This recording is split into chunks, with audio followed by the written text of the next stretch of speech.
नमस्कार, मैं doctor Meenakshi Verma, MD obstetrics and gynaecology, director Meenakshi hospital Bhopal. I have been your friend, philosopher and guide for last 45 years in the city of Bhopal. आज एक ऐसे topic पे बात करेंगे जिसके बारे में जो महिलाएं कंसीव नहीं कर पाती हैं वो जानने के लिए उत्सुक हैं, और वो है tubal block. Fallopian tube block क्या है? जब भी डॉक्टर बताते हैं कि आपको फेलोपियन ट्यूब ब्लॉक है आपकी, तो वो कुछ परेशान हो जाती हैं कि क्यों है, कैसे हुआ, क्यों हमारे साथ क्यों ऐसा हुआ है। तो ये जानने के लिए कि ऐसा क्यों होता है फेलोपियन ट्यूब ब्लॉक और कैसे ये कंसेप्शन में डिफ़िकल्टी डालता है, आपको मैं कुछ समझाना चाहूँगी। सबसे पहले जानते हैं कि फेलोपियन ट्यूब्स होती क्या हैं। ये इस चित्र के द्वारा मैं आपको समझाना चाहूँगी। ये यहाँ देखिए, इसमें यूट्रस का तो आधा ही पोर्शन दिख रहा है, लेकिन आप देख रहे हैं कि ये पतली सी ट्यूब जो यूट्रस से निकलती हुई यहाँ से आ रही है और यहाँ पे एक एंड कर रही है, जहाँ पे इनके एक फिंगर लाइक प्रोसेसेस हैं, छोटे छोटे ऐसे पकड़ने के लिए। और ये है ओवरी, ये अंडेदानी, जिससे कि हर माह एक अंडा बनता है। हर माह जब ये अंडा बनता है और यहाँ से डिस्चार्ज होता है, तो ये ट्यूब्स इसको पकड़ लेती हैं। It's a very complicated mechanism and very strange कि कैसे बिना कनेक्शन हुए, ये आपस में कनेक्टेड नहीं है।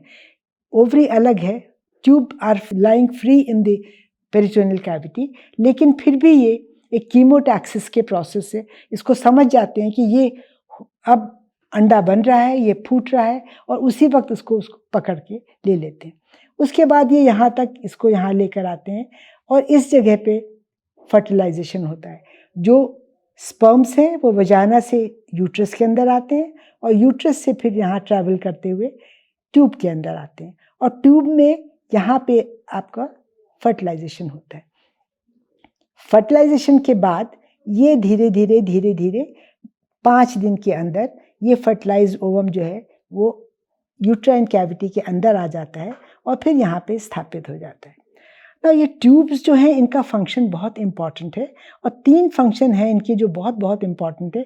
एक तो ट्यूबल पिकअप है, जब तक ये फिंगर लाइक प्रोसेसेस अगर ठीक काम नहीं करेंगी तब तक उसको पकड़ नहीं सकते। तो एक तो ये पिकअप का फंक्शन है, एक इसका ट्रांसफ़र का है।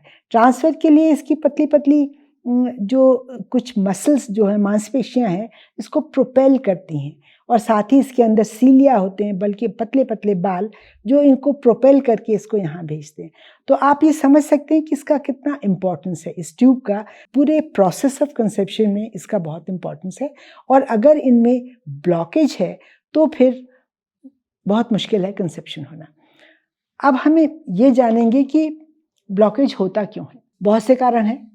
सबसे इम्पॉर्टेंट कारण है कि ट्यूब में अपना ही इन्फेक्शन, ट्यूब के अंदर इन्फेक्शन हो जाना। अगर इन्फेक्शन होगा, ये बिल्कुल पतली लूमेन, इसके अंदर बहुत पतली नली है अंदर जो कि बंद हो जाएगी। इसका ये जो फर्टिलाइज ओवम है वो यहाँ तक नहीं पहुँच सकता। इन्फेक्शन क्यों होता है? सबसे जो इम्पॉर्टेंट है, सेक्सुअली ट्रांसमिटेड डिजीज़ हैं, क्लेमाइडिया, गोनोरिया इन्फेक्शन, ये बहुत कॉमन है, जो कॉमन कॉज है ट्यूबल ब्लॉकेज का। आजकल pre marital and extra marital sex is very common. ज़्यादातर college going girls and young working women are sexually active and the society accepts it under the carpet. बोलता कोई नहीं है पर सबको मालूम है। पर प्रॉब्लम ये है कि ये हमने वेस्ट को कॉपी तो कर लिया, लेकिन अधकचरी नॉलेज के साथ। हमारे यहाँ स्कूल एजुकेशन में सेक्स एजुकेशन का ना कोई महत्व है, ना कोई रोल है। सो इनको कोई नॉलेज नहीं है। All these girls have absolutely no idea what to do to protect themselves from this type of infection. तो जब ये इन्फेक्शन हो जाता है ट्यूब्स में, तो नेचुरली इन्फ्लेमेशन होगा। ये बिल्कुल पतली पतली नलियाँ हैं और इसमें ब्लॉकेज होने की संभावना बहुत ज़्यादा रहती है। और कारण भी हैं, जैसे कि यूट्रस के अंदर कोई इन्फेक्शन हो, मान लीजिए किसी को अबॉर्शन हो गया जिसमें इन्फेक्शन हो गया, या कोई पहले डीएनसी हुई है, या कोई ऑपरेशंस हुए हैं यूट्रस के अंदर, उससे हो गया। बहुत इंपॉर्टेंट कॉज है एक ट्यूबरक्लोसिस का। Pelvic tuberculosis is a very important cause for tubal blockage. अक्सर ऐसा होता है कि जब हम पेशेंट से पूछते हैं कि आपकी कोई फैमिली हिस्ट्री है या बचपन में कभी ट्यूबरक्लोसिस हुआ, तो वो बहुत शॉक्ड फील करते हैं और नाराज़ भी हो जाते हैं कि अरे ये, क्योंकि बड़ा ये टैबू सब्जेक्ट माना जाता है कि अरे कैसे हमको कैसे हो सकता है tuberculosis. Actually it's a silent tuberculosis. बचपन में कभी किसी ट्यूबरकुलर पेशेंट के कांटेक्ट में आए, उससे आपके बॉडी में ट्यूबरकुलर बैक्टीरिया चले गए, क्योंकि बॉडी का डिफेंस मैकेनिज्म अच्छा था तो एक फल्मिनेंट इन्फेक्शन नहीं हुआ, लेकिन वो अंदर it gets into the body and धीरे धीरे एक लो लेवल पे वो इन्फेक्शन बना रहता है and it can cause the pelvis में इन्फेक्शन होता है और उससे वो पूरे ब्लॉकेज हो जाते हैं। एक और बहुत इंपॉर्टेंट कॉज है कि जैसे हमारे यहाँ एक ग्वालों से दूध लेने की बहुत ज़्यादा एक ट्रेडिशन है कि बड़ा अच्छा मानते हैं कि वो तो गाय का दूध वहाँ से आया, तो भैंस का दूध था, बहुत अच्छा था। एक्चुअली अच्छा होता है या नहीं ये तो बात की बात है। That is unpasteurised milk. तो जो ट्यूबरकुलर बैक्टीरिया हैं, जो अगर उस एनिमल को ट्यूबरकुलोसिस है और जो ट्यूबरकुलर बैक्टीरिया हैं, दे आर नॉट किल्ड। अगर बॉयल करके पिया तो ठीक है, अगर बॉयल नहीं किया, हमारे यहाँ तो चरणामृत भी बनता है, पंचामृत बनता है, कुछ कुछ होता है जहाँ की कच्चा दूध इस्तेमाल करने के भी ट्रेडिशंस बहुत हैं। और अगर आपने कच्चा दूध ऐसा इस्तेमाल किया which is unpasteurised, then you are likely to get infection in your bowel and that infection also spreads into the pelvic area. तो ये डिफरेंट कॉजेज़ हैं जिनकी वजह से और भी बहुत से कॉजेज़ हैं, जैसे किसी का ट्यूबल लाइगेशन हो गया, किसी ने 2 बच्चों के बाद ही ट्यूबल लाइगेशन करा लिया, unfortunately they lose their child, उसके बाद वो उनको लगता है कि अब हमें ब्लॉकेज हो गया, हम कैसे बच्चा लेंगे, तो उनको उसको खोलने की ज़रूरत पड़ती है। और भी कारण है, कोई ट्यूब में कोई ऑपरेशन हुआ है, कभी कभी अपेंडिक्स बर्स्ट हो गया, किसी लड़की का 15 साल की उम्र में बर्स्ट अपेंडिक्स हो गया, उसने आसपास की सारे जो इन्फेक्शन एरिया था सबको इन्फेक्ट कर दिया। कोई ऑपरेशन हुआ पेट में, कोई जैसे ट्विस्टेड ओवेरियन ट्यूमर हो गया, इंटेस्टाइनल ऑब्स्ट्रक्शन हो गया, ये सब ऑपरेशंस जो हैं किसी भी स्टेज पे कभी हों ट्यूब को इफेक्ट कर सकते हैं और ब्लॉक कर सकते हैं। कभी कुछ कंजेनिटल मैलफॉर्मेशंस भी ऐसे होते हैं जो ट्यूब्स को ब्लॉक करते हैं और जो ठीक नहीं रहते। तो ये तो हैं कारण जिनसे कि ट्यूब्स ब्लॉक हो सकते हैं, डिफरेंट कारण, जिसमें कि ट्यूबरक्लोसिस बहुत इंपॉर्टेंट है और पेल्विक इन्फेक्शन बहुत इंपॉर्टेंट है। अब हम ये देखें कि डॉक्टर्स कैसे मालूम करते हैं कि आपको ट्यूब में इन्फेक्शन है। एक तो यह है सबसे एक सस्ता सुंदर टिकाऊ, जिसको हम कहते हैं हिस्टेरोसैल्पिंगोग्राफी या HSG। ये मैं आपको एक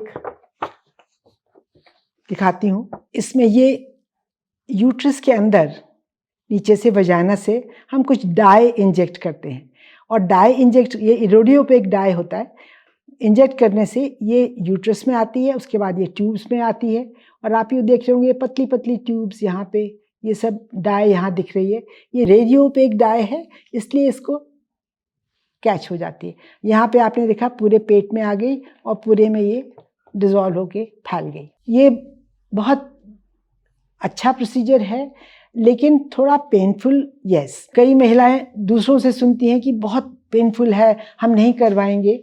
अगर आप किसी अच्छे क्लिनिक में अच्छे डॉक्टर से करवाते हैं तो पेन, कुछ इंजेक्शंस ऐसे देते हैं जिससे कि पेन काफ़ी रिलीफ हो जाता है, या तो होता ही नहीं है या फिर बहुत ही मिनिमल जो सहन करने योग्य होता है, ऐसा पेन होता है। लेकिन ये बहुत इन्फॉर्मेटिव चीज़ है। हालांकि ये भी हर चीज़ की इंफॉर्मेशन नहीं देता है। ये ट्यूबल पेटेंसी के बारे में तो बताता है कि ट्यूब खुली हुई है कि नहीं खुली, पर उसके फंक्शन के बारे में, वो चिपकी हुई हैं या नहीं कहीं इधर उधर, इसके बारे में इससे हमें कम ही नॉलेज मिलती है। इसके लिए अगर हमें इससे पूरा इंफॉर्मेशन नहीं मिलती है, then we go for a higher test जो कि हम लैप्रोस्कोपी से करते हैं और उसको क्रोमोपर्ट्यूबेशन बोलते हैं। उसमें भी नीचे से वजाइना के थ्रू जाते हैं और यूट्रस में कुछ डाई इंजेक्ट करते हैं जो कि पेट में आता है और फिर लैप्रोस्कोपी से हम उसको देखते हैं। एक जो बाहर का स्क्रीन मॉनिटर होता है उसमें वो पेट के अंदर दिखाई पड़ता है रियल टाइम कि ये दिख रहा है, ये आ रही है डाई, यहाँ आ रही है, यहाँ पे ब्लॉक है, यहाँ पे ब्लॉक नहीं है, वो सब ठीक से दिखता है। उसके अलावा और भी चीज़ें पता लगती हैं और अगर इसमें कुछ ट्यूब में ख़राबी है तो उसी सिटिंग में उसको हम ट्रीट भी कर सकते हैं, उसको करेक्ट भी कर सकते हैं। तो ये तो हमें जाना कि अब ट्यूब ब्लॉक कैसे, पता चल गया कि क्या हुआ। अब हमें क्या करना है, हमें अब ट्रीटमेंट कैसे होगा इसका। ट्रीटमेंट थोड़ा ट्यूबल ब्लॉक का मुश्किल काम है, या तो सब कुछ केसेस में जहाँ की अंदर की तरफ ब्लॉक होता है, जैसे कि इसको हम कॉर्नोल ब्लॉक कहते हैं, यहाँ पे जहाँ पे ये ट्यूब्स यूट्रस के अंदर जहाँ पे अटैच्ड हैं, इसमें एक इंस्ट्रूमेंट होता है हिस्टेरोस्कोप, जिसके थ्रू जाते हैं और यहाँ पे इन ब्लॉक्स को खोल के और कुछ कैन्यूली हैं जो डालते हैं, जिससे कि ये क्लियर हो जाता है, खुल जाता है। या फिर लैप्रोस्कोप डालते हैं। लैप्रोस्कोप से जो भी ऊपर चिपकी हुई हैं, कहीं भी फिमरल एंड चिपका हुआ है या और कहीं आपस में चिपके हुए हैं, उनको हम ठीक करते हैं। इसके अलावा अगर इनसे नहीं ठीक होता है, कई दफ़े हमें ऑपरेट करके भी उसको ठीक करना पड़ता है, जिसको हम ट्यूबल एनास्टोमोसिस बोलते हैं। ट्यूबल एनास्टोमोसिस में मान लीजिए यहाँ पे एक ब्लॉक है और अब पहले ऑपरेशन हो गया है, इसको हमें ठीक करना है, तो ये पोर्शन जो ब्लॉक वाला है इसको काट के और जो इधर उधर के पोर्शन हैं इनको आपस में जोड़ देते हैं ऑपरेशन से, जिससे कि इसकी पेटेंसी मेंटेन हो जाए। बहुत अच्छे रिजल्ट्स तो नहीं, पर हाँ 50 to 60% रिजल्ट्स उसमें मिल जाते हैं। अगर ये सब सर्जिकल प्रोसीजर्स काम नहीं करते हैं तो बेस्ट इन ऐसे केसेस में रहता है IVF या फिर टेस्ट ट्यूब बेबी से बच्चा होना। ट्यूबल ब्लॉकेज के लिए IVF से अच्छा और कुछ भी नहीं है। उसमें बाकी सारे फैक्टर्स ठीक हैं, सिर्फ एक ही चीज़ है जो कि ऑब्स्ट्रक्ट कर रही है, क्योंकि यहाँ से यहाँ तक वो नहीं जा पा रहा। और ऐसे केसेस में IVF बहुत अच्छे सक्सेस रिजल्ट्स देता है, तो it's one of the very good methods जिससे हम वो कर सकते हैं। ट्यूबल ब्लॉकेज के बारे में आज इतना ही, और अगर आपको कुछ जानना हो तो आप मुझसे पूछ सकते हैं। अगली बार मैं कुछ नए टॉपिक के साथ आपसे मिलूंगी। तब तक के लिए धन्यवाद।